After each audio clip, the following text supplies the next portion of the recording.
వృషభ రాశి. ఈ వృషభ రాశి వారికి అందరికీ కూడా మనకి ఈ సమయం చాలా బాగుందన్నమాట.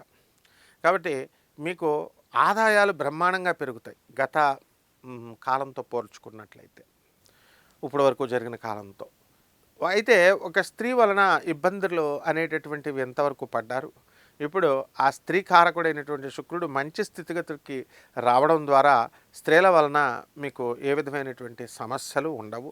అయినప్పటికీ కూడా మీరంతా కూడా స్త్రీల దగ్గర చాలా జాగ్రత్తగా మర్యాదగా ప్రవర్తించాల్సినటువంటి అవసరం ఉంది.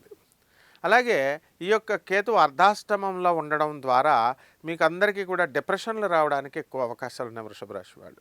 కాబట్టి వృషభ రాశి వాళ్ళు ప్రేమ వ్యవహారాల్లోకి వెళ్ళకూడదు. అసలే ఈ కలియుగం అంటే ఏంటండి, ఈటింగ్ అండ్ మేటింగ్ కాలం. కాబట్టి ఏముండదు, దైవభక్తి, శ్మశాన వైరాగ్యాలు ఇవన్నీ పెద్ద పెద్ద కబుర్లు చెప్తారు అంతే.